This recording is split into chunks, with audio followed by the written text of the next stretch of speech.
I hope my therapist sees this because we've come a long way. Welcome. Hi, my name's Andrea. I am a booktuber and a librarian, and I love to make booktube videos. I love to talk about books, and occasionally I think back to the time before I started making booktube videos and all of the fears and anxieties I had that really kind of stalled me for at least 3 years before I got on here and started making videos.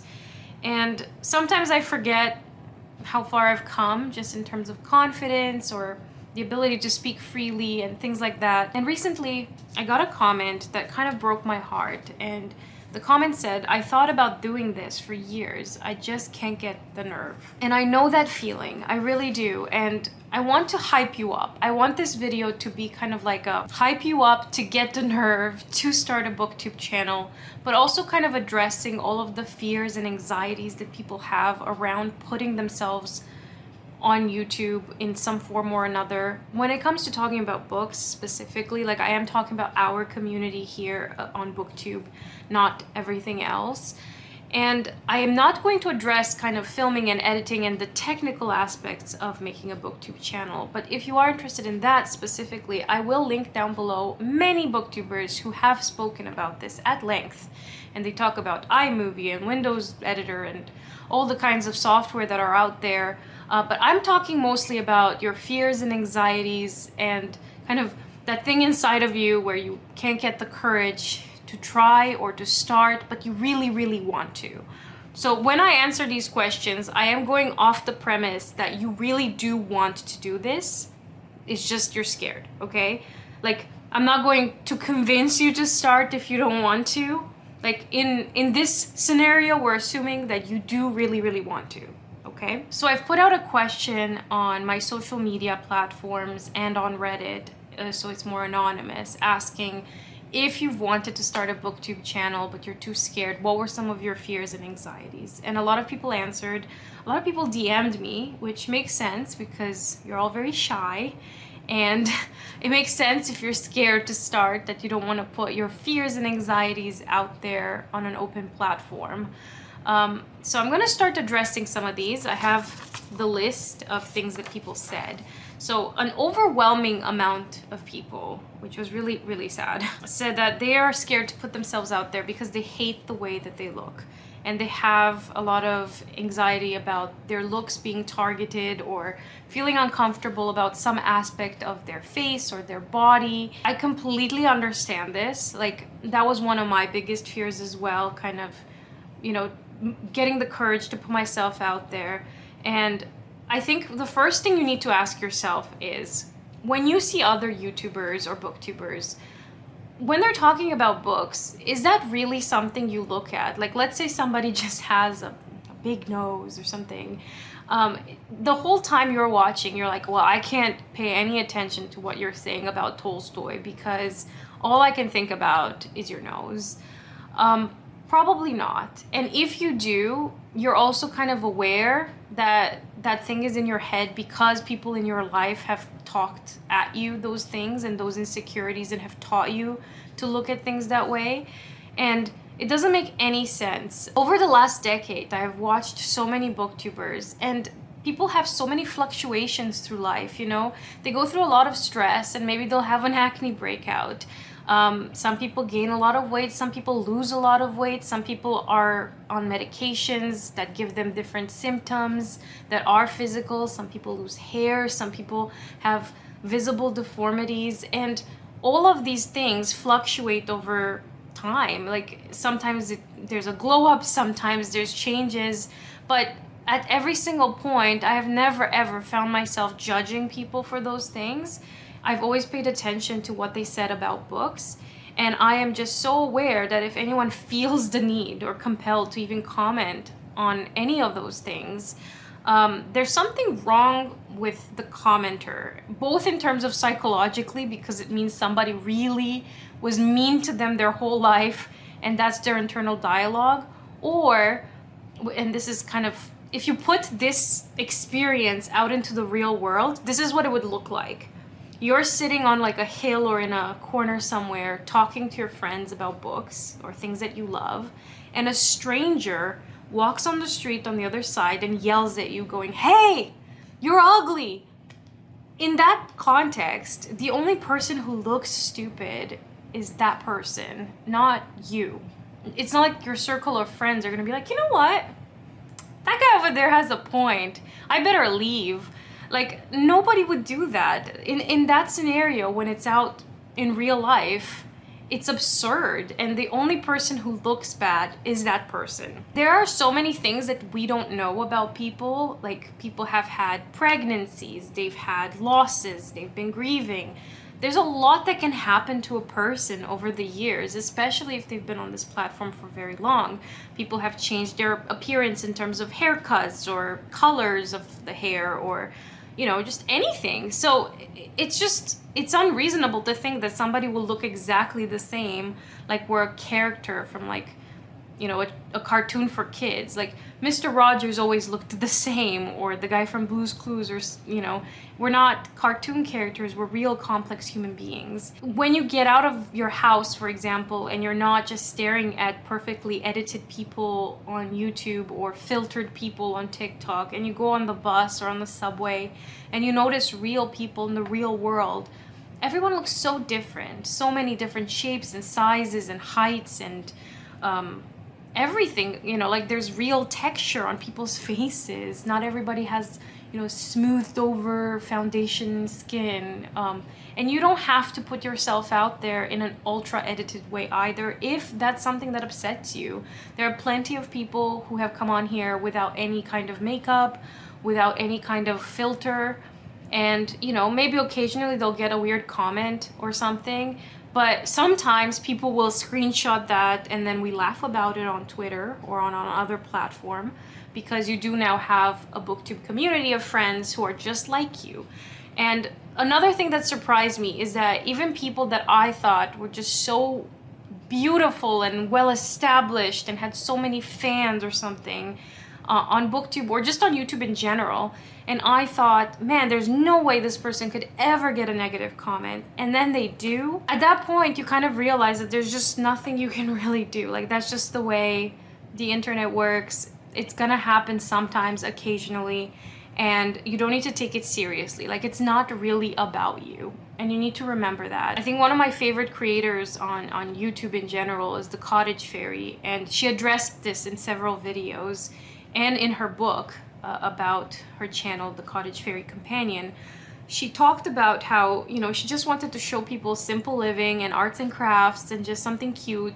She's the most gentle and wonderful and kind person in the world, honestly. Like, she's inspiring in so many ways. And she's addressed in her YouTube videos and her book that people have commented on her appearance in very mean ways. And like, I don't know, like at that point, I just thought, wow, if someone like her gets occasional mean comments, like, it just means that it has nothing to do with me. Okay, so now let's say you did get the courage to put yourself out there. You've overcome your fear about the way you look, no matter what it is that you're insecure about, and you do get a mean comment. There are things in place that YouTube has to kind of set up a boundary between you and other people like that. So the first thing you can do is delete the comment and block them. And then that person no longer has access to you, and they have lost the privilege of watching your videos in the future, and that's their loss. The second thing, you can mute. So I never knew about this, but it's a very cool passive-aggressive tool that YouTube has, where the moment you click on a person's name and you mute them, they get to see their own comments and think that they've really gotten to you or they've said something cruel and mean, but nobody else sees their comment, including you, the creator. So they're just ranting away into the void by themselves, like stewing in their own hate, and nobody else gets to see it. So there is that option as well. In addition, on the back end, where you have comments and the community guidelines or whatever, there are certain words that you can block from ever appearing in your comments. So if anyone comments with that word in the comment, that comment will be held away from you. So if there are certain terms that are derogatory or mean or hateful that you get triggered by, or you don't like at all, or you don't want to see that, you can put that filter on for those certain words, and then you'll never see those comments as well. As a last resort, I would also recommend not connecting your YouTube from your laptop to your phone.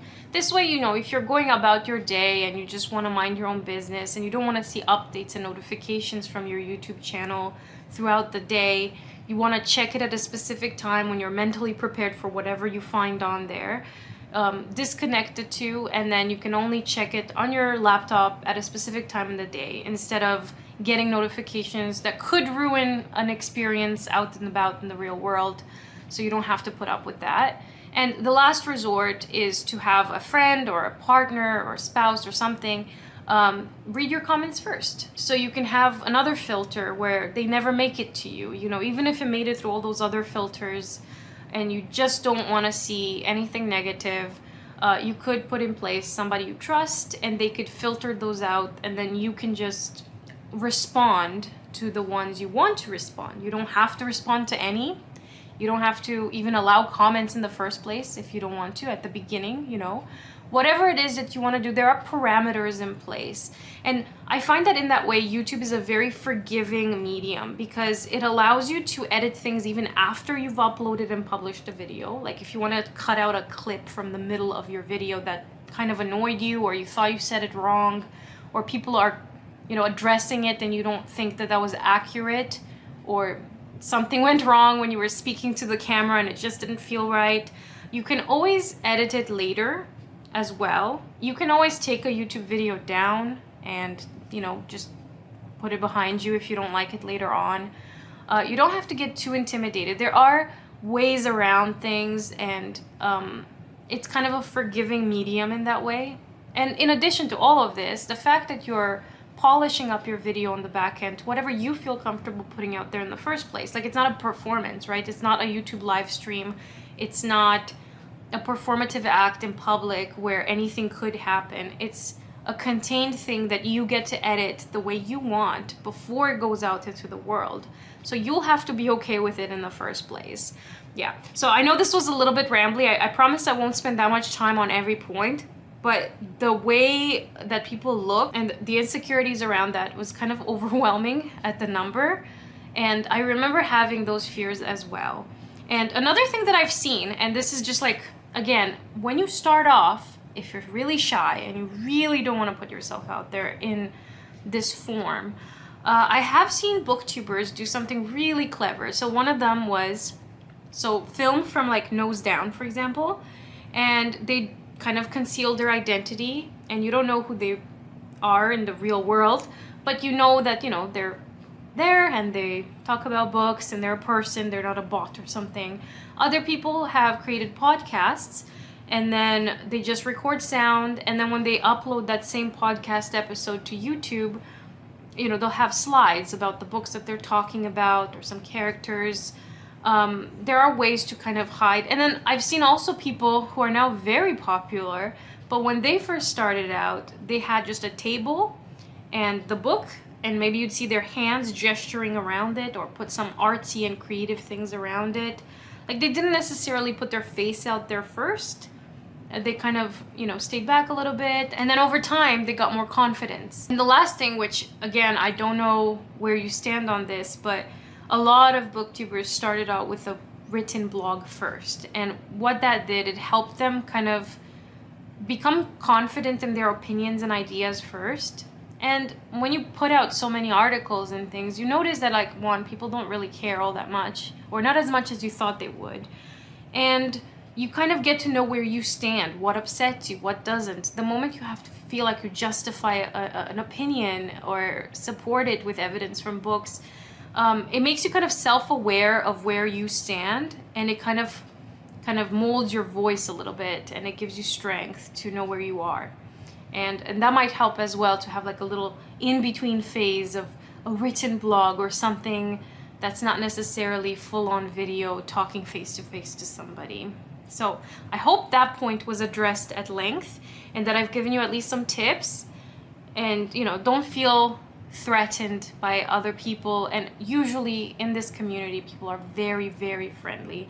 And for every one comment, you'll get like 1,000 positive ones. Another beautiful question, which I think is so worth discussing, is I'm scared that Booktube will take over my reading life. Like, reading is my main hobby, and I'm scared that if I start Booktube, that'll become a thing that takes over my reading and influence what I'm reading. And the answer to that is only if you let it. If you are a joiner-inner and then you think that if you join Booktube, you'll want to read only the books that other people are talking about or only the books that are newly coming out, then that's kind of a choice you've made, sort of. But at no point does anyone put that pressure on you. I did find, for example, like sometimes, you know, like let's say I do look for obscure topics or weird, odd books, and I try to picture myself talking about a book on Booktube, and then I get that book because of it, then I have to stop and just say, you know, I want to read this book because I want to read it. If no one's gonna watch that video, that's fine. But Booktube is a separate hobby from reading. It is another thing that you have to do in your free time if you take it on, because you need to reserve some time for you to, one, think about what you've been reading and have something to say. And this might be a bit complicated because sometimes you want to read a book and just have fun and not think about it. You know, there's a lot of readers like that. And in that case, you just, you know, you're gonna have to have something to say about books. And if you don't, that's fine. Maybe leave that book out. You don't have to talk about every book. There are some books I leave out from my channel. Like sometimes I read self-helpy kind of books that I think might reveal too much about me at the specific time that I don't feel like sharing. So I'll just kind of not mention them. Or there are some books that I have nothing to add or nothing to say, and I just mention like, oh, I read this, I liked it, I have nothing else to add. You know, that's one thing. And the second is the time. So in addition to planning out what you're gonna say, you have to reserve some time for you to sit down properly with your camera, your phone or webcam, whatever, and record. And this can take a while. Like for a 20-minute video, I sometimes film for about an hour because I'll have pauses, I'll mess up, I'll have to refilm something again. And then you have to sit down and edit that footage, which takes a while. So at first I thought editing was like flashy things like glitter and whatnot, but just adding, you know, photos or just cropping things that are very, you know, haptics, like and ah and so on. Repeating myself a bunch of times, which I still tend to do. That takes a while, so I kind of try to reserve like 2 to 3 hours a week where I could just sit down and film and edit and have one video a week. And what helps me is to plan it out in such a way where I do my reading throughout the week and on the weekends, and I reserve 3 hours slot maybe on Saturday mornings when I just sit down, film and edit. And this is a separate hobby. When you upload the videos, you upload them and you become a part of this conversation, and you get community and you get people to talk to you, and that's really cool. But it is separate from your reading life, and you shouldn't let it affect the way you read. That's ultimately up to you, how you take it, how you let it navigate or direct your reading. If you want to just read what everybody else is reading just to talk about it, or if you want to take the other route and be super obscure and always look out for books that nobody's mentioned on Booktube so you can be the one to bring them forward. Try not to let this overwhelming feeling like dictate how you live your life, because again, this is your life and you don't want things that you don't want in it to take up time. Do think of it as a separate hobby, but it is dependent on your first hobby. So like, for example, if you want to participate on Booktube but you really haven't been reading for a long time, you could do some tags, some filler things, or just talk openly about your life if you want. But if you wanted to keep it strictly for the reading and you haven't been reading, it is kind of a loop, right? Where you feel some sort of pressure a little bit sometimes. But these two hobbies are in communication with each other, but I do think of them as separate, because if I don't upload any videos, I'm still reading. Or if I haven't been reading and I'm still posting about other things, you know, they kind of do exist side by side, but they are in communication with each other very much. But one very exciting thing is that once you've completed a video and uploaded, it's there and no one can take that away from you. So that even if you need to pause for a while, that content is still up there, it stays there, you can have it there for years.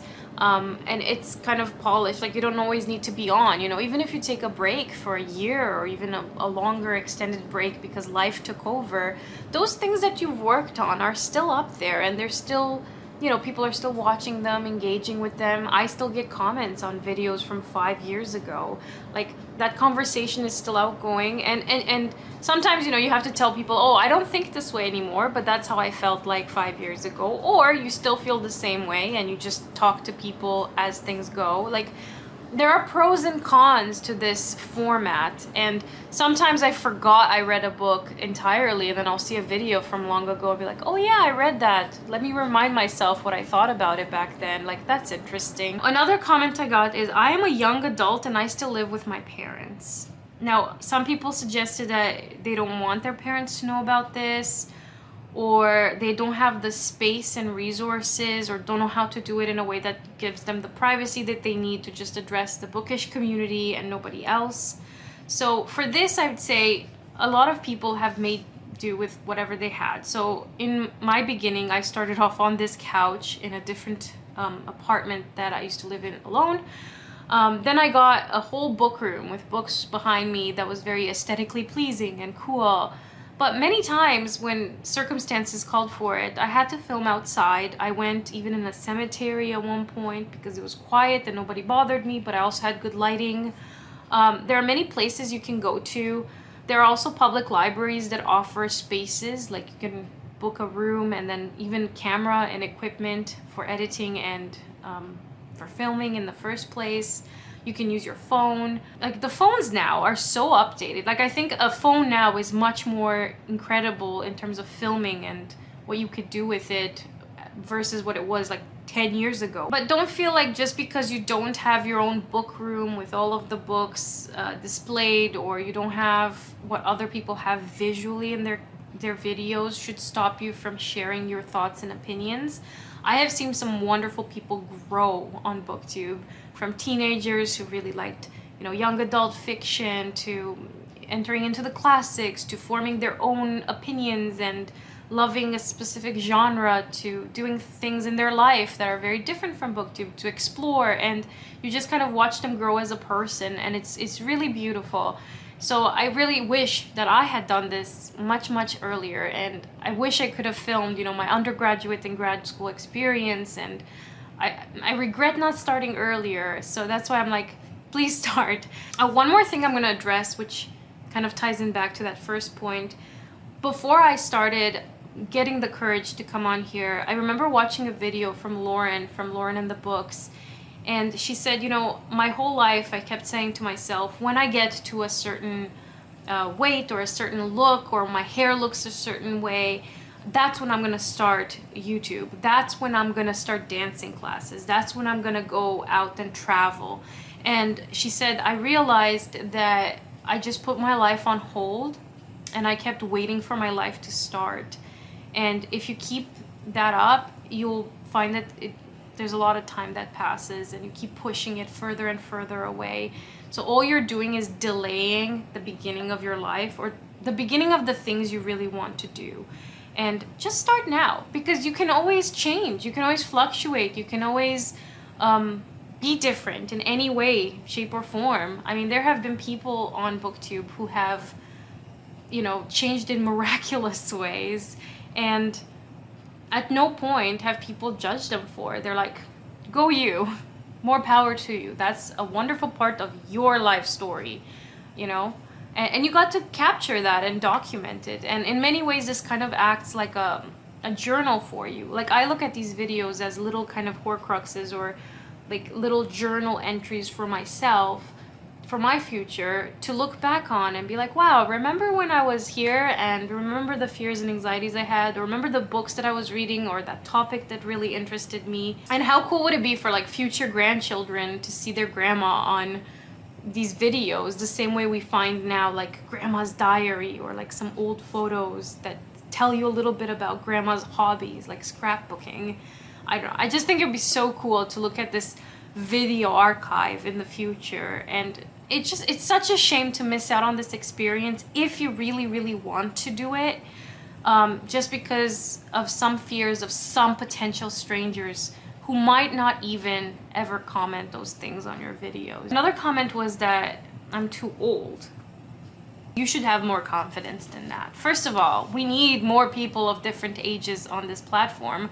We have so much to learn from people who are older, and you probably know books that we weren't even alive for when they got published, and it would be so cool to listen to you and to hear more about your opinions and thoughts and your life experience. And being old doesn't mean anything. Like, you're not dead, so you can create content, you can learn new things, you can get into this. Like, some of my favorite creators on Booktube are a lot older than me, and I respect them and I look up to them, and I get some of the best reading recommendations from them. So I don't think that should keep you back. But I feel like deep down you know this, and I love how I'm talking to like older people as if like you know better than me. So like, come on. The next 3 questions are kind of related. So it's one, I don't understand the algorithm. How do I know I'm not going through all this trouble and the only people watching are me and my family?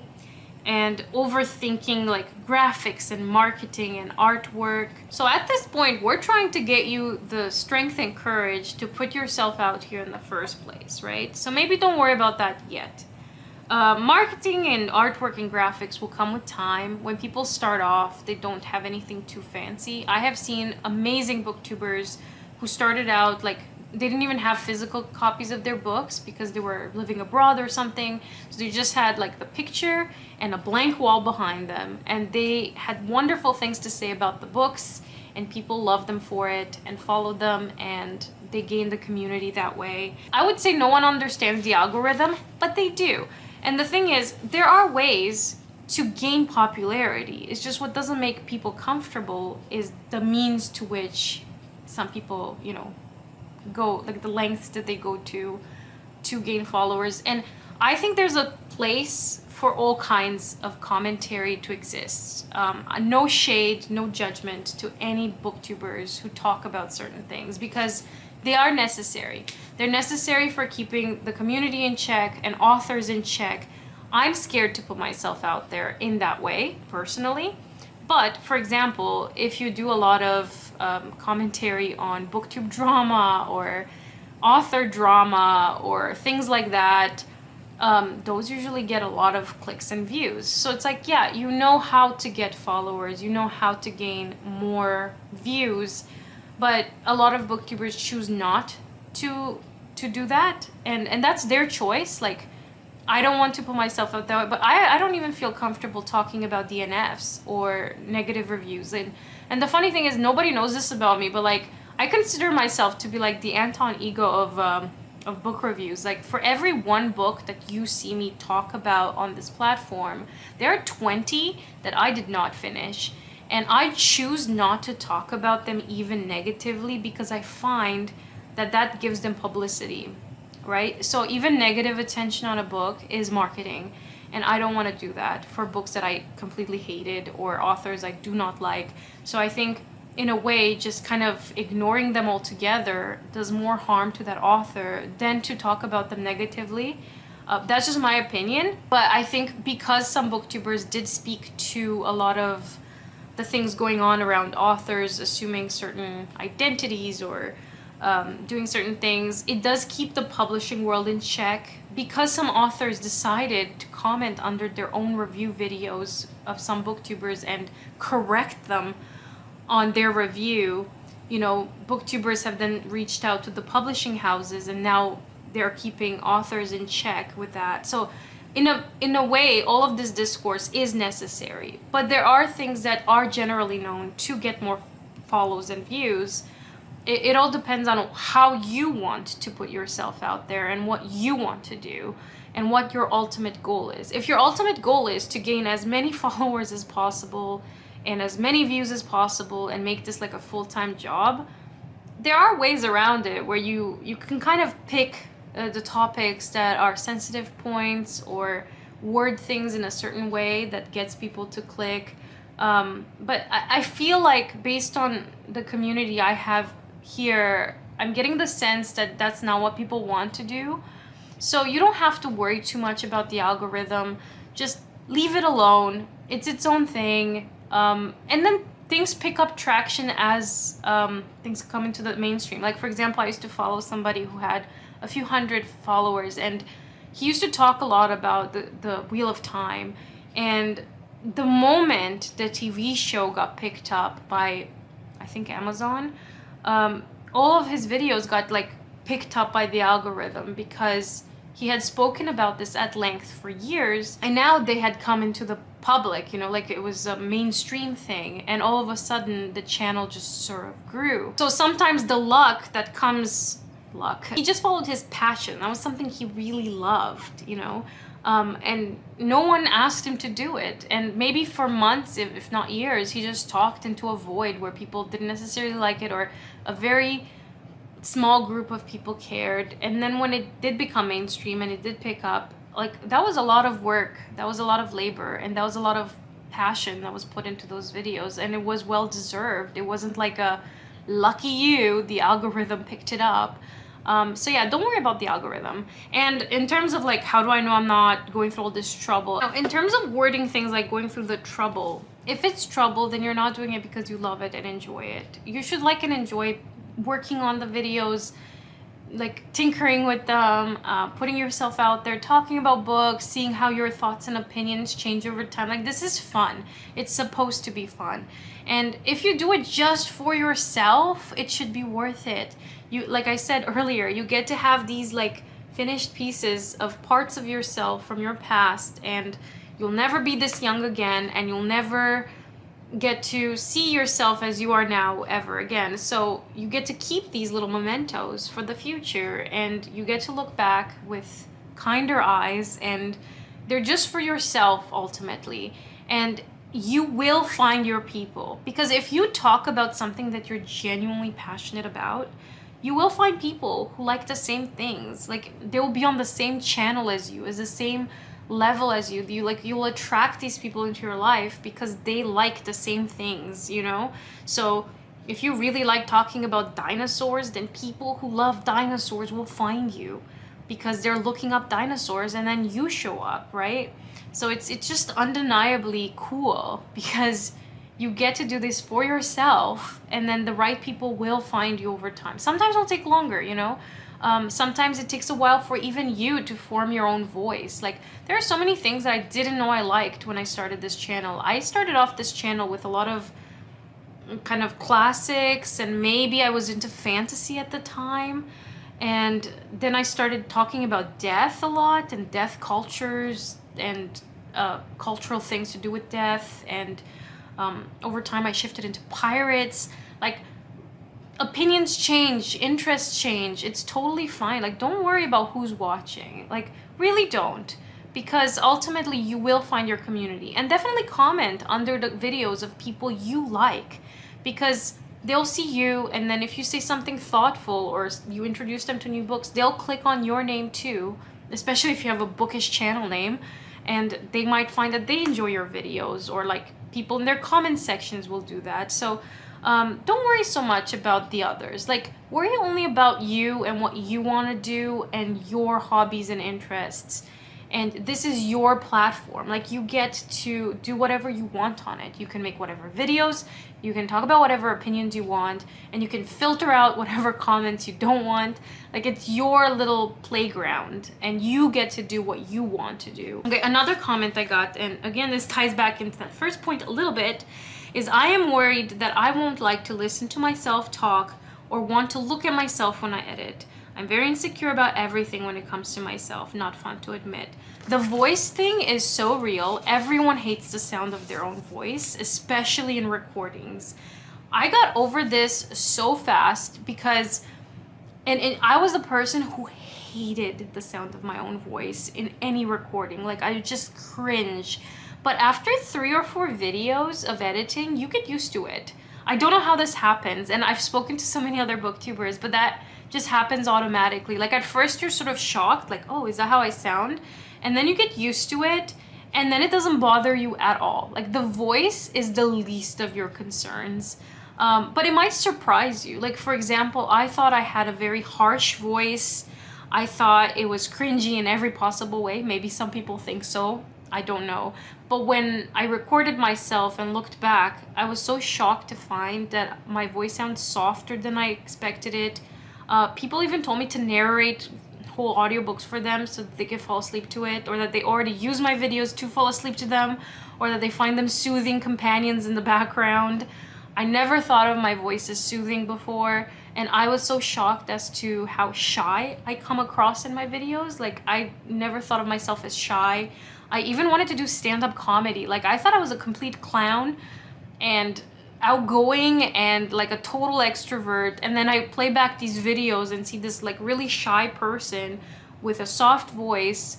Took me completely by surprise, but over time I got used to it so fast. Like the voice thing you get used to really, really fast. And I would also recommend like maybe film a few times the first few videos. The first video that I've ever made, which is still up on this channel, I filmed about 70 times because I never knew how to edit, so I had no idea how people clipped things.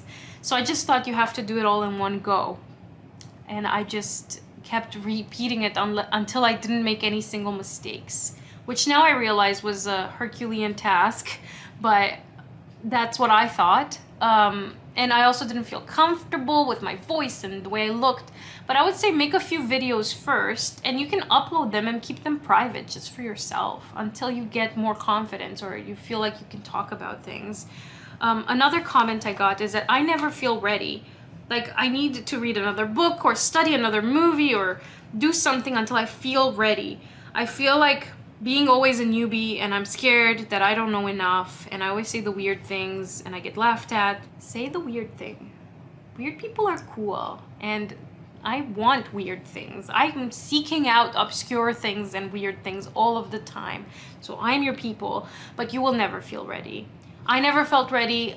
Even before I started my blog, if you can believe it, the written thing, I felt like I needed to have in hand my librarianship degree, because that would give me some institutional validation that I am allowed to have opinions about books. That's how bad it was. So you do not need any of that. You don't need to be an English student. You don't need to have read everything. This is a learning and growing process for yourself. When I got on here, I felt like I already have to have already read all of the Robin Hobb books, all of the high fantasy books before I can start and then talk about new things. And you don't. Like you can read Pride and Prejudice for the first time now, and no one's gonna be like, what? You haven't read it yet? Like you're allowed to grow and to discover things for the first time, and this is your journal and your journey, and you'll never, feel ready. That just won't happen. You just have to start and dive in and see what happens and see where you are.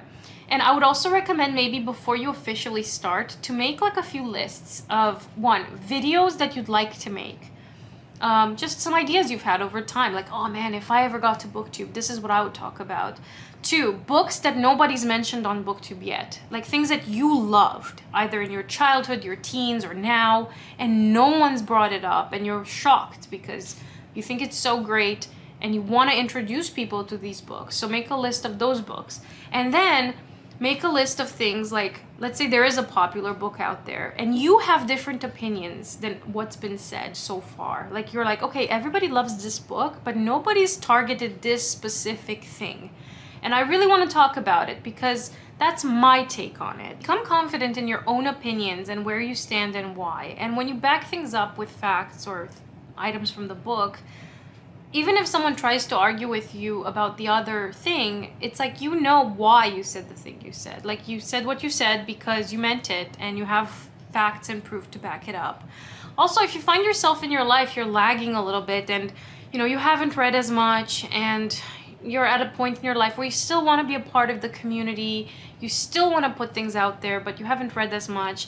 That's why there are tags. That's why there are communication question things. That's why there's, here are my bookshelves. And I don't want to call those filler videos necessarily, but they exist there so that they kind of foster a community thing or they get you to share some stuff about yourself and invite others to as well in the comments. But at the same time, you don't have to have worked yourself out or read all of the things in 1 week. And you can always put whatever you wish you would have seen on Booktube into your channel. So if, for example, you wish people read slower because you've worked on a book for 3 months, then you can say hashtag slow reading and make videos about slow reading and chip away at a book and talk about 6 chapters at a time. You know, you don't have to have piles and piles of books. If you've always been upset by marketing and publishers and things like that, then don't take ARCs for review and just work at getting things from the library instead of buying them, or whatever it is that you wish was different. Put that in your channel and then it becomes a norm. Like, it's the same thing with the looks thing. It's like the more of us get on here that look normal or like just have different proportions and different looks, then the more normalized that becomes, and not everybody's expected to look like they're already filtered. And just kind of touching on the publishers thing, someone said, I'm afraid that no one will give me review copies. Review copies are the easiest things to get. You can get them right now without even having any kind of platform. You can go to netgalley.com. Publishers have put out their ARCs already for whatever's coming out. There are hundreds of books out there. There are hundreds of copies. You might get rejected for a few. I get rejected for some all the time if I really want something and it's really popular. But you can get review copies very easily. You can write a review blog. You can post it on your other socials before you even get on Booktube. Like, getting review copies is not that hard.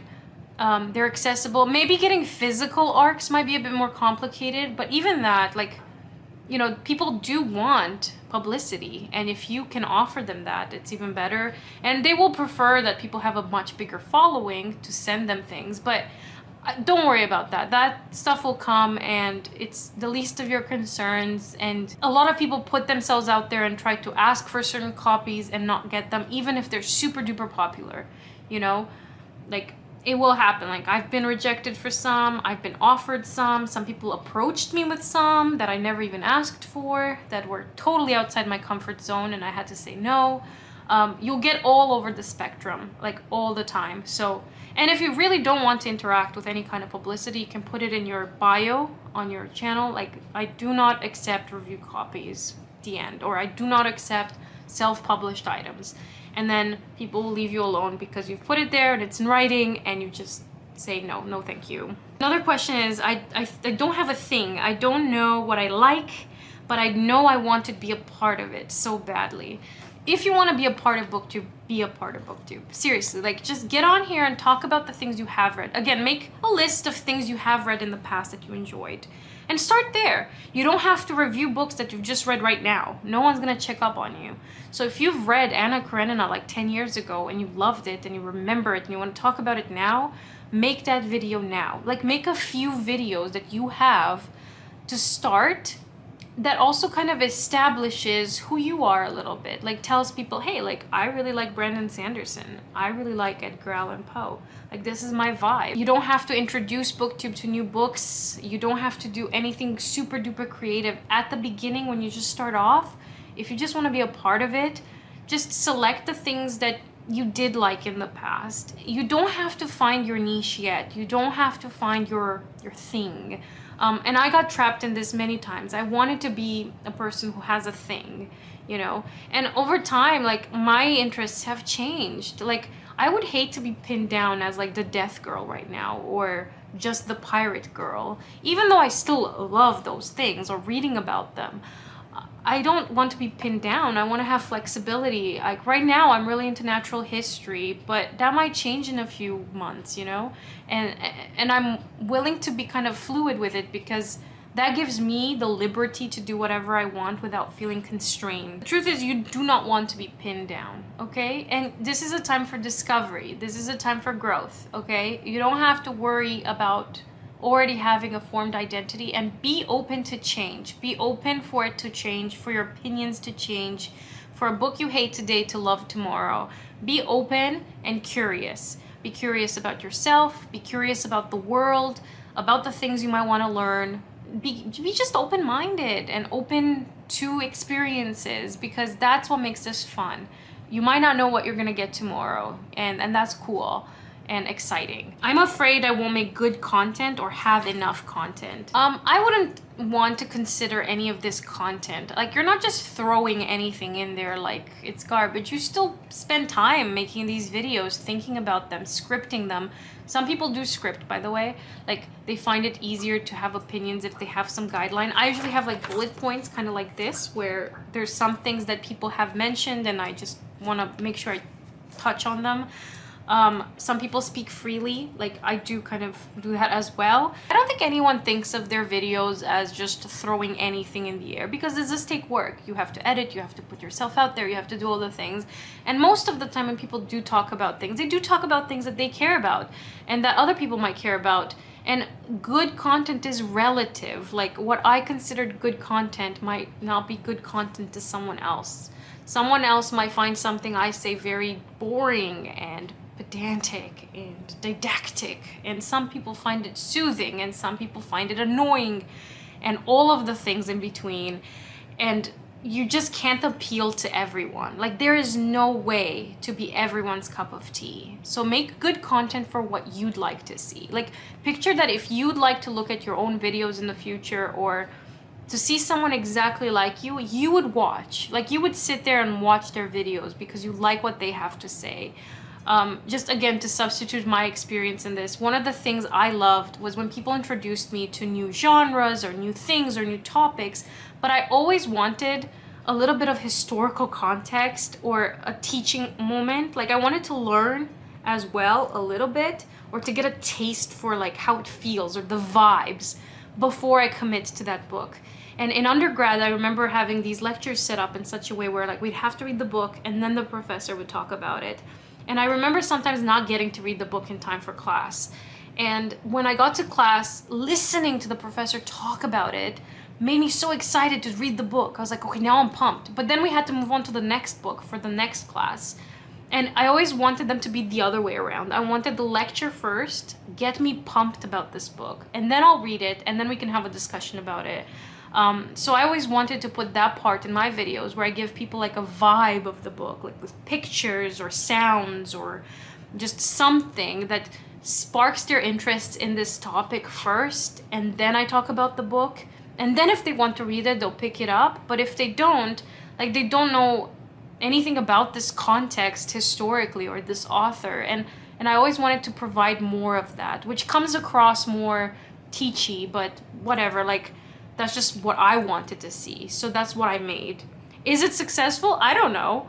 Like, some people hate my channel, some people love it, most people don't care about it, but like, it's fine. Like, just find your own voice, find the thing you're interested in seeing, and make those things that you'd like to see. Another person said that they have social anxiety. They have deep conversations one-on-one with maybe just a few friends, but they don't do so well in big circles. And ultimately, it's you and the camera. Like, this is the camera right here. That's just two people, okay? One of them is a machine. And you get to edit this the way you want to later. So you can pretend while you're talking that you're just talking to one person. You can pick a person that you've seen in your comments section, a person you know in real life, a professor, a teacher, someone you love and respect, a friend, and just pretend it's them. And you're just talking to a friend about some books you love. The part where you perform for the camera is the part before it goes out there, so before you edit it. So I think what you need to overcome is that first initial talking to. So if you're talking to the camera one-on-one, you can think of it as a one-on-one conversation, and by the time you upload it, again, you can cut comments off. You don't have to leave them there. And now that YouTube has deleted their whole thumbs down thing, like, you don't ever have to even worry about what other people think. If you just want to put yourself out there for the beginning without any interaction, you can do that. It's up to you. But when you're doing this, it's initially one-on-one, and you'll overcome it, I think, over time. And you'll see that you love hearing from people, because a lot of people on this community platform are so nice. People are kind, they're willing to share, and just amazing people. And some of the people that at first I thought were kind of like mean or argumentative, over time we've become the best of friends. Like, there are so many people on this platform that I love, but initially when their first comments were like a little bit standoffish, and I felt like, oh, you know, I just didn't get used to their tone or their tone of voice, or that's just how they talk. Like, that's fine. And you just get used to it, and it's totally fine. And the last two things, and this is the last thing, okay? So any people seeing my videos, judging me for everything that goes with it, like the expectations they might have for me and me not be able to meet them, you don't care about people's expectations. Like, they don't matter, okay? And think of how often you think about other booktubers. Like, how often do you sit there being like, oh, you know, Ariel hasn't posted yet, I'm really excited to see this. Or like, when people post, you just kind of take whatever comes, and you're like surprised. You're pleasantly surprised by the things that they've decided to do that you didn't expect them to do, right? That's part of the fun. And the last thing is, I'm scared my family and friends will find my channel. They will. They might. Some might not. I mean, I don't use my real name. I use infinite text, which is a bookish pun. A lot of people use bookish puns. Eventually, someone might find it. If they're your friend or an acquaintance, they might just go, cool, that's fun, and then move on. I don't think anyone's gonna dissect your videos and then come to you with like a naughty and nice Santa Claus list of all the things you've done wrong. My biggest supporter and my biggest hater is my mom. And I'm probably gonna get in trouble for even saying this now, but she plays my videos on the big flat screen TV in the living room. So when I visit my parents' house, I'll sometimes go downstairs for coffee and see my face on the family TV, and she'll usually pause it in the stupidest place where like I have one eye closed and I'm mid-sentence, and occasionally I'll get phone calls from her and she'll be like, your eyeliner's messed up, that was too negative, stay off the death topic, that's morbid. Or she'll say, you looked really pretty today, I really liked today's video, that was very inspiring. You know, at the beginning she used to call me and be like, you talk too slowly, speak faster, be more upbeat, it's boring.